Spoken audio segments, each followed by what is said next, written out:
ईस प्रसाद असीस तुम्हारी, सुत सुत बधु देव सरी बारी। राम सपथ मैं कीन नकाऊ, सो करि कहूँ सखी सति भाव। भरत शील गुण विनय बढ़ाई, भायप भगति भरोस भलाई। कहत सहार दऊ कर मति हीचे, सागर सीप की जाहि उलीचे। जानऊ सदा भरत कुल दीपा, बार बार मोहि कहूँ महीपा। कसे कनक मणि पारिखि पाए, पुरुष परिखियहि समय सुभाए। अनुचित आज कहब अस मोरा, शोक स्नेह सयानप थोरा। सुनि सुर सरि सम पावनि बानी, भई स्नेह बिकल सब रानी। कौसल्या कह धीर धरी, सुनहु देवी मिथिलेसी। को विवेक निधि बल्लभहि, तुमहि सकहि उपदेश। ईश्वर के अनुग्रह और आपके आशीर्वाद से मेरे चारों पुत्र चारों बहुएं गंगा जी के जल के समान पवित्र हैं सखी। मैंने कभी श्री राम की सौगंध नहीं की, सो आज श्री राम की शपथ करके सत्य भाव से कहती हूँ। भरत के शील गुण नम्रता बड़प्पन भाईपन भक्ति भरोसे और अच्छेपन का वर्णन करने में सरस्वती की बुद्धि भी सकुचाती है। सीप से कहीं समुद्र उलीचे जा सकते हैं।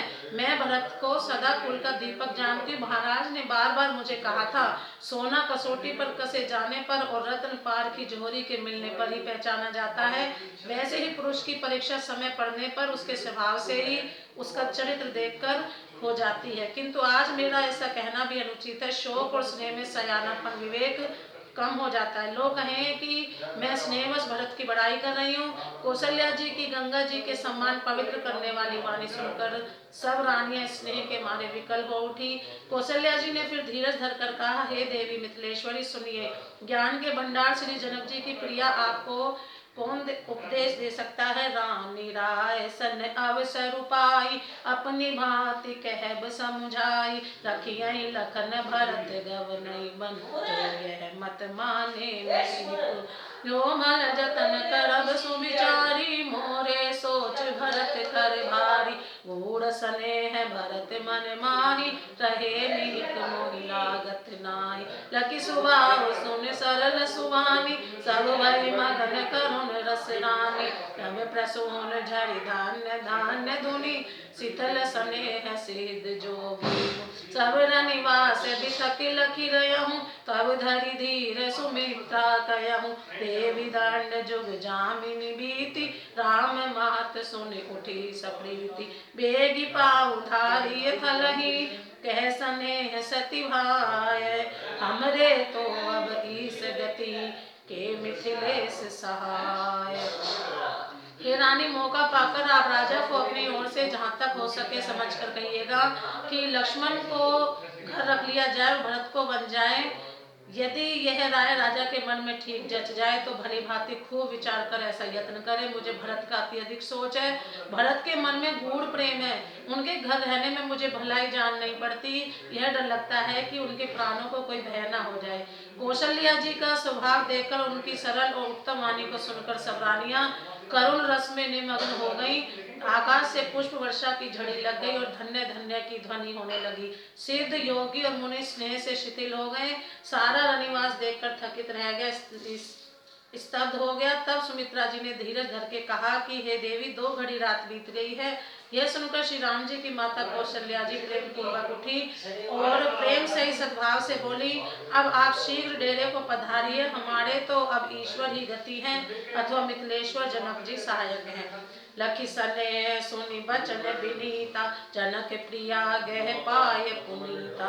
देवी उचित असी विनय तुम्हारी, दशरथ घर निराम महतारी।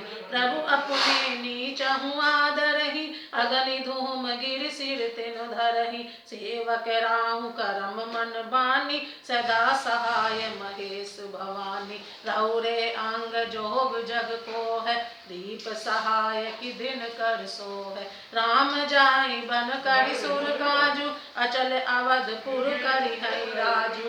अमर नाग नर राम बाहुबल, सुख बसी हई अपने अपने थल। यह सब जाग बलिक कहि राखा, देवी न होहि मुध कहा मुनि भाषा। अस कई पग परि प्रेम अति, सिय हित विनय सुनाई। सिय समेत सिय मात तव, चली सुआय सुपाई।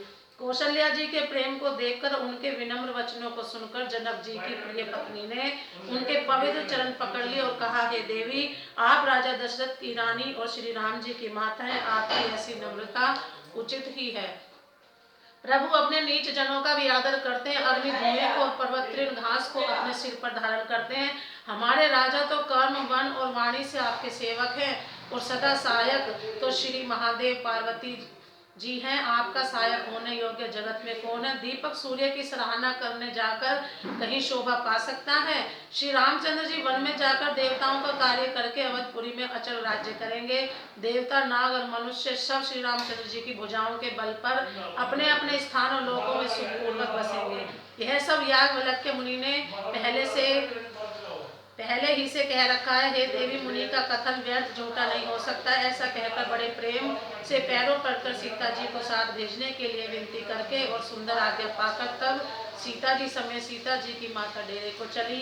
प्रिय परिजन ही मिली वैदेही, जो जही जोग बहाती तेहि तेहि। तापस बेस जहान की देखी, वहा सब विकल विषाद विशेषी। जनक राम गुर आय सुपाई, चले थल सिय देखी आई। दीन लाई और जनक जहान की, पाहुन पावन प्रेम प्राण की। उर उमगे अम्बुधि अनुरागु, पयहु भूप मनु मनहु पयागु। सिय स्नेह बटुवाड़त जोहा, कहा पर राम प्रेम शिशु सोहा।